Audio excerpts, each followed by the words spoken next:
नमस्कार दोस्तों। बहुत बहुत नमस्कार दोस्तों, एक बार फिर से स्वागत है आप सभी का एग्रीकल्चर स्टडी अड्डा में। और दोस्तों, जैसा कि आप लोग जानते हैं कि आज 2 मार्च है और आज बी एग्रीकल्चर फर्स्ट सेमेस्टर का जेनेटिक्स पेपर हुआ है। और उस पेपर का सॉल्यूशन के साथ मैं इस वीडियो को लेकर के आप लोगों के बीच आया हूं। तो दोस्तों, इस वीडियो में इन सभी प्रश्नों का हल किया जाएगा, तो वीडियो में अंत तक बने रहें और वीडियो को ध्यान से देखते रहें। तो चलिए दोस्तों, वीडियो को शुरू करते हैं। और जैसा कि यहाँ पर लिखा हुआ है बीएससी फर्स्ट सेमेस्टर एग्जाम 2021-22, तो उसी का पेपर है फंडामेंटल जेनेटिक्स का, ये जी 1002। और ये हमारे पास बी सीरीज है, सीरीज भी है हमारे पास। आप लोगों का सीरीज अलग हो सकता है, पर कोई बात नहीं, प्रश्न इधर उधर हो सकता है, लेकिन भी प्रश्न आपके प्रश्न पत्र में भी होंगे। तो और चलिए प्रश्न दूसरा है।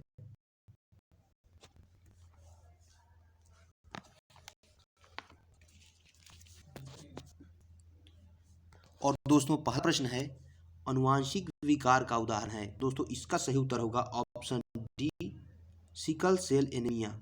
सिकल सेल एनीमिया जो है वो अनुवांशिक विकार का एक उदाहरण है, इसलिए प्रश्न 1 का सही उत्तर होगा ऑप्शन डी।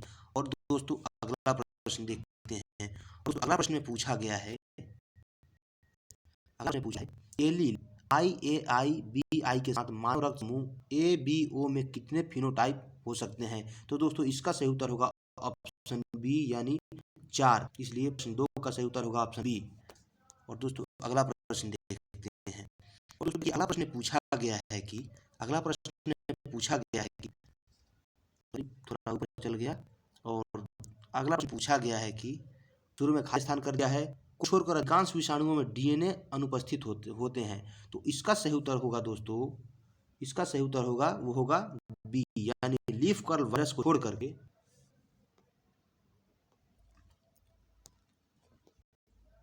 तो दोस्तों, लीफ कर्ल वायरस को छोड़कर अन्य सभी विषाणुओं में डीएनए अनुपस्थित होता है। दोस्तों, इसका उत्तर होगा ऑप्शन बी। और अगला प्रश्न देखते हैं। 9:7 परीक्षण अनुपात F2 जनरेशन में प्रदर्शित करता है। तो इसका सही उत्तर होगा ऑप्शन ए, यानी पूरक, और जो इंग्लिश में कॉम्प्लीमेंट्री कहते हैं, इसलिए प्रश्न 4 का सही उत्तर होगा ऑप्शन ए। और अगला प्रश्न में बढ़ते हैं। और अगला प्रश्न में पूछा गया है कि जब एक विषाणु ऑफस्प्रिंग को होमोजाइगस रिसेसिव पैरेंट के साथ क्रॉस किया जाता है, कहलाता है। दोस्तों, इसका सही उत्तर होगा ऑप्शन बी, यानी टेस्ट क्रॉस कहलाता है, इसलिए पहला प्रश्न का सही उत्तर होगा ऑप्शन बी। और दोस्तों, अगला छठवां प्रश्न है। और छठा प्रश्न है, एक जीन की गतिविधि दूसरे गैर एलिल जीन द्वारा दमन कहलाता है। तो इसका सही उत्तर होगा ऑप्शन ए, यानी एपिस्टेसिस कहलाता है। एक जीन की गतिविधि को दूसरे गैर एलिल जीन द्वारा दमन एपिस्टेसिस कहलाता है। और दोस्तों, सातवां प्रश्न में पूछा गया है कि निम्नलिखित में से कौन सा माध्यम है? इसका सही उत्तर होगा ऑप्शन ए, यानी अगर जो है वो ड्रोसोफिला की वृद्धि के लिए सबसे उपयुक्त माध्यम माना जाता है। और 8वां प्रश्न में पूछा जा रहा है दोस्तों, किस जीव का फिनोटाइप और खालिस्तान का परिणाम है? दोस्तों, किसी जीव का फिनोटाइप जीन का किसी जीव का फिनोटाइप जीन का परिणाम होता है, इसलिए प्रश्न 8 का सही उत्तर होगा ऑप्शन ए। और चलिए दोस्तों, 9वां प्रश्न पर चलते हैं। 9वां प्रश्न में पूछा गया है, सिस्टिक फाइब्रोसिस है। सिस्टिक फाइब्रोसिस क्या है दोस्तों? तो ये होता है एक ऑटोसोमल रिसेसिव डिसऑर्डर। क्या होता है? एक ऑटोसोमल रिसेसिव डिसऑर्डर होता है सिस्टिक फाइब्रोसिस, इसलिए प्रश्न 9 का सही उत्तर होगा ऑप्शन बी। दोस्तों, 10वां प्रश्न को देखते हैं। पूछा गया है, एक मानव XY पर गुणसूत्र वाला एक व्यक्ति होगा। तो दोस्तों, वह जो व्यक्ति होगा ट्रांसजेंडर होगा, इसलिए प्रश्न 10 का सही उत्तर होगा ऑप्शन सी। प्रश्न देखते हैं। 11 नंबर प्रश्न पूछा गया है, डीएनए प्रक्रिया के दौरान दूसरे स्ट्रैंड के पॉलीमराइजेशन में कभी कभी त्रुटियां हुई है, जो क्या कहलाती है? तो दोस्तों, वो विभिन्नता कहलाती है। ठीक है दोस्तों, यानी 11 का ऑप्शन बी सही उत्तर होगा। और पूछा गया है, म्यूटेशन का खोज किसने किया? तो दोस्तों म्यूटेशन का जो खोज था वो हुगो ने किया था। इसलिए प्रश्न 12 का सही उत्तर होगा ऑप्शन बी। और दोस्तों 13 का देखते हैं। और 13 नंबर प्रश्न में पूछा गया है कि निम्नलिखित में से कौन लिंग सहलग्न डिसऑर्डर है? तो दोस्तों निम्नलिखित में से लिंग सहलग्न डिसऑर्डर जो है वो है आपका वर्णांधता, यानी कलर ब्लाइंडनेस जो है वो लिंग संलग्नता डिसऑर्डर है। इसलिए 13 नंबर प्रश्न का सही उत्तर होगा ऑप्शन बी। और दोस्तों 14 प्रश्न हैं। 14 नंबर प्रश्न है कि मेलेंड्रियम एल्बम में लिंग निर्धारण होता है। दोस्तों इसका सही उत्तर होगा ऑप्शन ए, यानी क्रोमोसोमल। इसलिए 14 नंबर प्रश्न का सही उत्तर होगा ऑप्शन ए। और 15 नंबर प्रश्न को लेते हैं। और 15वां प्रश्न में पूछा गया है ड्रोसोफिला मक्खी में एक्स गुणसूत्र का ऑटोसोम से अनुपात 1:5 है। प्रत्येक लिंग क्या होगा? तो दोस्तों इसका सही उत्तर होगा ऑप्शन बी, यानी प्रत्येक का जो लिंग होगा फीमेल होगा। इसे 15 नंबर प्रश्न सही उत्तर होगा ऑप्शन बी। और दोस्तों 16 नंबर प्रश्न को देखते हैं। और इसमें पूछा गया है क्रोमोसोम का खोज किसने किया है, या क्रोमोसोम की खोज किसने की थी? तो दोस्तों इसका सही उत्तर होगा ऑप्शन बी, यानी वाल्डेयर ने क्रोमोसोम का खोज किया था। मतलब जा रहा है वे अंग जिनमें आरएनए संश्लेषित होता है, वे अंग जिनमें आरएनए संश्लेषित होता है। तो इसका सही उत्तर होगा दोस्तों ऑप्शन बी, यानी ग्लूकोलस में आरएनए संश्लेषित होता है। और दोस्तों अगला प्रश्न पूछा गया गुणसूत्रों का युग्मन और खाली स्थान के बाद फिर पूछा गया अवस्था होता है। तो दोस्तों समजात गुणसूत्रों का जो युग्मन होता है वो जाइगोटीन अवस्था में होता है। इसलिए 18 नंबर प्रश्न का सही उत्तर होगा ऑप्शन बी। और दोस्तों 19 नंबर प्रश्न में पूछा जा रहा है। तो 19 नंबर प्रश्न में क्या पूछा गया? यूकैरियोटिक गुणसूत्र, यूकैरियोटिक कोशिका में अतिरिक्त गुणसूत्र की सबसे अधिक खाली के कारण होती है।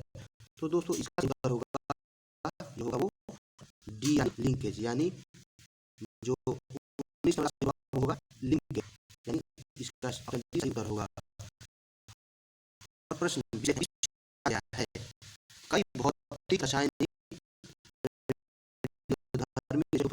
जाना जाता है। तो दोस्तों उन्हें निवेदन से जाना जाता है। इसलिए प्रश्न 20 का सही उत्तर होगा ऑप्शन सी।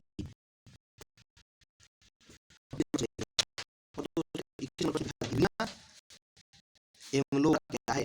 तो दोस्तों एमलोरा जो है वो एक बैक्टीरिया होता है। ये प्रश्न 21 का उत्तर ऑप्शन बी। दोस्तों प्रश्न 22 देखते हैं। प्रश्न 22 तो दोस्तों लीकेज होता है वो दो प्रकार का होता है। इसलिए प्रश्न 22 का सही उत्तर ऑप्शन बी होगा। तो 3 नंबर प्रश्न देते हैं। 23 नंबर पर पूछा गया है तो डीएनए में उपस्थित पेंटोज कहलाती है। तो दोस्तों डीएनए में उपस्थित पेंटोज जो है वो डीऑक्सीराइबोज कहलाती है। इसलिए डी का सही उत्तर ऑप्शन ए होगा। 24वां प्रश्न में पूछा गया है परिवर्तन रूपांतरण होता है, यानी परिवर्तन रूपांतरण क्या होता है, इसमें होता है? तो वो होता है बैक्टीरिया में, यानी परिवर्तन रूपांतरण बैक्टीरिया में होता है। इसलिए 24 का सही उत्तर होगा ऑप्शन ए। और 25 नंबर प्रश्न पूछा गया है मेंडल ने प्रयोग मटर के कितने गुणों को अध्ययन किया था? तो दोस्तों इसका सही उत्तर होगा मेंडल ने 7 गुणों वाला मटर पर अपना अध्ययन किया था। तो प्रश्न पूछा गया हाइब्रिड अनुपात खाली स्थान रूप में प्रतिनिधित्व हैं। तो दोस्तों इसका सही उत्तर होगा ऑप्शन डी सही उत्तर होगा। इसलिए 26 का ऑप्शन डी सही उत्तर होगा। और दोस्तों 27 नंबर प्रश्न को देखते हैं। और दोस्तों 27 नंबर प्रश्न में पूछा गया है एक ही केंद्रक में 2 से अधिक पत्तियों में मौजूद एक गुणसूत्र खंड खाली स्थान के रूप में जाना जाता है। तो दोस्तों इसका सही उत्तर होगा डुप्लीकेशन, यानी विगुणन जो है उसका हिंदी में इसको द्विगुणन कहते हैं। और 27 का सही उत्तर ऑप्शन सी होगा। और दूसरे प्रश्न को देखते हैं। 28वां प्रश्न पूछा है माइटोसिस कोशिका विभाजन होता है। तो किसमें होता है? माइटोसिस कोशिका विभाजन जो होता है वो में होता है। इसलिए प्रश्न 28 का सही उत्तर ऑप्शन ए और ये होगा। तो चलिए आगे देखते हैं और 19वां प्रश्न देखते हैं। 19वां प्रश्न में क्या पूछा गया? तो माइटोसिस शब्द खाली स्थान द्वारा दिया गया। तो दोस्तों माइटोसिस शब्द जो है वो फ्लेमिंग के द्वारा मिला, इसलिए प्रश्न 29 का सही उत्तर होगा ऑप्शन सी। और 30वां प्रश्न में क्या पूछा जा रहा है दोस्तों? कार्यात्मक इकाई जो व्यक्ति के गुणों के विकास को नियंत्रित करती है वो क्या होता है? जीन होता है, इसलिए प्रश्न 30 का सही उत्तर ऑप्शन ए यानी जीन होगा। तो और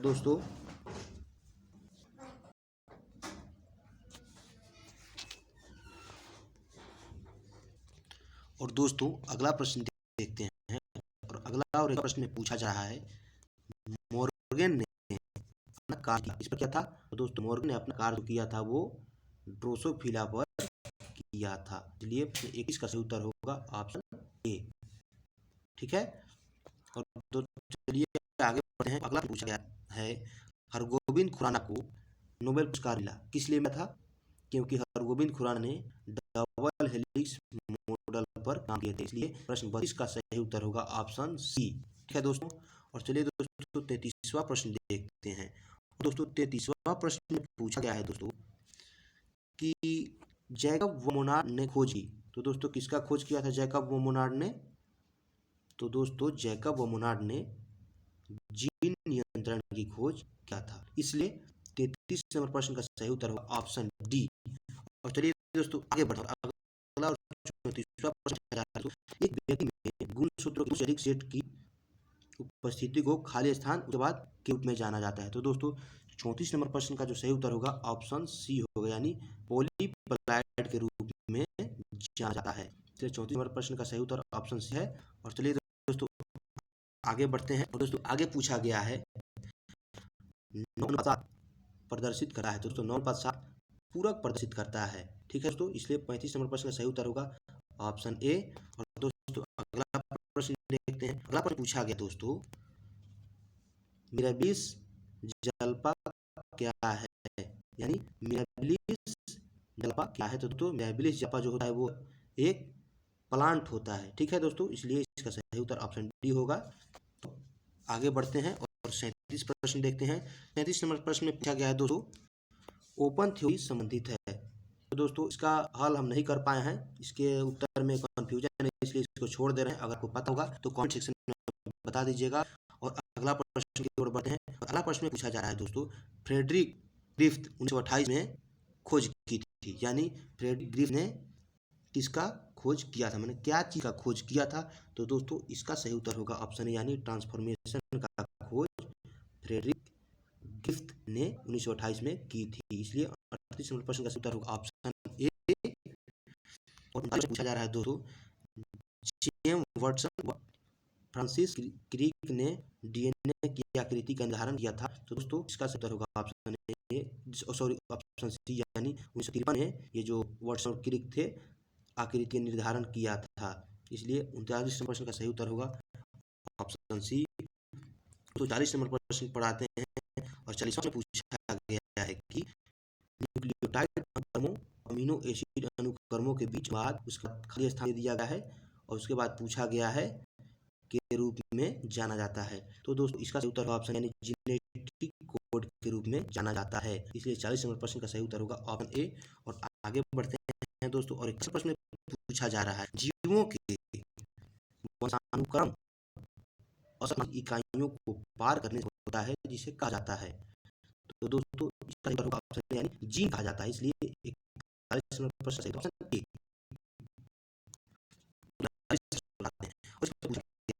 एक द्विगुणी जीव जिसमें दिए गए जीन के एक ही एलील की दो प्रतियां होती है कहलाते हैं। तो दोस्तों ये क्या कहलाते हैं? ये जो होते हैं वो ये समरूपी कहलाते हैं, इसलिए इसका सही उत्तर होगा ऑप्शन ए, यानी सही उत्तर होगा ऑप्शन ए। देख लेते हैं प्रश्न क्या पूछा जा रहा है दोस्तों, जीन के दो अलग एलील वाले जीवों को आ जाता है, क्या दोस्तों? इसका सही उत्तर होगा ऑप्शन यानी विषम रूपी कहा जाता है। ठीक है दोस्तों, इसे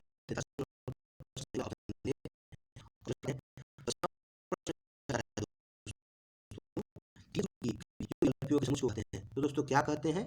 इसको कहते हैं जीनोटाइप कहते हैं। इस वाले प्रश्न का सही उत्तर होगा ऑप्शन ए। दोस्तों देखते हैं दूसरा प्रश्न, और इसमें पूछा गया है जीव के देखने योग्य लक्षण। तो दोस्तों देखने योग्य लक्षण कहलाते हैं क्योंकि दिख जाते हैं, और नहीं दिखने वाले लक्षण जीनोटाइप होते हैं, इसलिए 45 नंबर का सही उत्तर होगा ऑप्शन बी। देख लें क्रॉसिंग ओवर किस अवस्था में होता है। ठीक है दोस्तों, क्रॉसिंग ओवर किस अवस्था में होता है? तो दोस्तों क्रॉसिंग ओवर जो होता है वो पैचिटीन अवस्था में होता है, इसलिए 46 नंबर प्रश्न का सही उत्तर होगा ऑप्शन ए। और चलिए दोस्तों अगला प्रश्न पर चलते हैं। अगला प्रश्न में पूछा गया है आरएनए धारित नहीं करता है, यानी जो अगला प्रश्न पूछा गया है आरएनए धारित नहीं करता है। तो आरएनए क्या धारित नहीं करता है? तो दोस्तों आरएनए थायमीन धारित नहीं करता है, इसलिए 46 नंबर प्रश्न का सही उत्तर ऑप्शन ए होगा। और अगला प्रश्न देखते हैं, क्रॉसिंग ओवर जीन गुणसूत्र के खाली स्थान होते हैं। तो दोस्तों इसका सही उत्तर होगा ऑप्शन बी, यानी लोकस, इसलिए 48 नंबर प्रश्न का सही उत्तर होगा ऑप्शन बी। और दोस्तों 49 नंबर प्रश्न हैं, और 49 नंबर पूछा जा रहा है सूत्री विभाजन के दौरान दिए गए जीन के 2 युग्म विकल्पियों के पृथक्करण उसके खाली स्थान पर हुआ। तो दोस्तों इसका जो सही उत्तर होगा ऑप्शन सी सही उत्तर होगा, यानी एनाफेज 1 एवं एनाफेज 2 दोनों में होगा, इसलिए इसका ऑप्शन सी सही उत्तर होगा, ए एवं बी दोनों। और 50 नंबर प्रश्न में पूछा जा रहा है तो डीएनए धारित नहीं करता है। तो दोस्तों जो डीएनए होता है वो यूरेसिल को धारित नहीं करता है, इसलिए प्रश्न बी सही उत्तर होगा प्रश्न 50 का सही उत्तर ऑप्शन बी।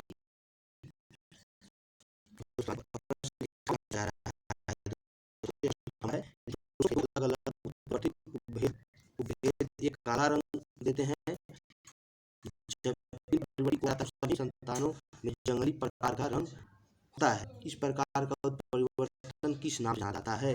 तो दोस्तों इसका सही इसका ऑप्शन, और आगे बढ़ते हैं और देखते हैं। तो दोस्तों इसका जो सही उत्तर होगा 51 नंबर का सही उत्तर होगा वो ऑप्शन ए होगा, यानी बहुप्रभाविता कहलाता है। ठीक है, यानी प्रश्न 51 का सही उत्तर ऑप्शन ए, यानी बहुप्रभाविता होता है। और दोस्तों 52 नंबर प्रश्न को लेते हैं। और दोस्तों 52 नंबर प्रश्न में घातक उत्परिवर्तन की एक सुविधा हमेशा के कारण होती है। तो दोस्तों इसका सही उत्तर होगा ऑप्शन डी, यानी आवृत्ति निर्भर चयन सही उत्तर होगा। और दोस्तों अगला प्रश्न देखते हैं। उतना प्रश्न में पूछा गया है दोस्तों capital A, capital B, small B, capital C, small D, capital E और स्मॉल ई जीनोटाइप से बनने वाले संभावित युग्मक होंगे। तो दोस्तों इसका उत्तर में कंफ्यूजन है, इसलिए इसको छोड़ दिया। अगर आपको पता हो तो कमेंट सेक्शन में बता सकते हैं, अन्यथा कोई बात नहीं। आगे पूछा गया है दोस्तों मेंडल द्वारा अपने कार्यों में अध्ययन हेतु ये लक्षण थे, क्या थे दोस्तों? वो था मतलब ऑप्शन सी इसका सही उत्तर होगा, ए एवं बी प्रभावी एवं रेसिसिवनेस पुनरावृत्ति जो है, यानी इसका ऑप्शन सी सही उत्तर होगा। और दोस्तों 55 नंबर को देखते हैं, सूत्रण को इस जाना जाता है। तो दोस्तों ये बहुत सिंपल है, सूत्रण को समरूपी विभाजन के नाम से भी जाना जाता है, इसलिए 55 नंबर प्रश्न का सही उत्तर ऑप्शन सी होगा। ठीक है दोस्तों, और आगे बढ़ते हैं।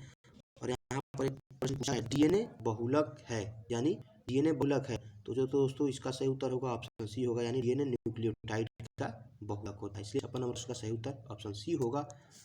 और दोस्तों 57 नंबर प्रश्न को देख लेते हैं। और 57 नंबर प्रश्न पूछा गया दोस्तों मेंडल के कार्यों को पुनः किसके द्वारा खोजा गया? तो दोस्तों हूबर्ट डे विरीज, कार्ल कोरेंस एवं जो ये ऑप्शन सी में लिखा गया है इनके द्वारा, यानी तीनों लोगों के द्वारा मेंडल के कार्यों को पुनः खोजा गया था, इसलिए इसका सही उत्तर होगा ऑप्शन डी, यानी ऑप्शन डी उपयुक्त सभी के द्वारा मेंडल के कार्यों को पुनः खोजा गया था। और 58 प्रश्न पूछा गया वर्णांधता किस पुनरावृत्ति की द्वारा होती है? तो दोस्तों इसका सही उत्तर होगा ऑप्शन ए, यानी एक खोजों के द्वारा वो वर्णांधता नियंत्रित होती है। और दोस्तों 59 नंबर प्रश्न को देख लेते हैं। और इस प्रश्न पूछा जा रहा है अर्धसूत्री बड़ा चरण है, यानी अर्धसूत्री विभाजन का सबसे बड़ा चरण कौन होता है? तो दोस्तों इसका होता है प्रोफेज 1 होता है वो सबसे बड़ा चरण होता है, इसलिए 59वां प्रश्न का सही उत्तर होगा ऑप्शन ए। 60वां और आखिरी प्रश्न को देखते हैं दोस्तों। इस आखिरी प्रश्न में पूछा गया है, मानववादी की आनुवंशिकता के सिद्धांतों का अनुप्रयोग किस रूप में जाना जाता है। तो दोस्तों ये प्रश्न सिंपल है, इसका सही उत्तर होगा ऑप्शन ए, यानी आनुवंशिकी के रूप में जाना जाता है, इसलिए प्रश्न 60 का सही उत्तर होगा ऑप्शन ए। तो दोस्तों ये था आज का वीडियो, और परीक्षा आगे भी हैं, इसलिए इसी तरह से वीडियो देखने के लिए और एग्रीकल्चर से रिलेटेड नोट्स पाने के लिए इस चैनल को ज़रूर से ज़रूर सब्सक्राइब करें, क्योंकि इस चैनल पर एग्रीकल्चर से रिलेटेड हर तरह के नोट्स दिए जाते हैं, प्रोवाइड कराए जाते हैं और आंसर की जारी किए जाते हैं। वीडियो को यहाँ तक देखने के लिए आप लोगों का बहुत बहुत धन्यवाद।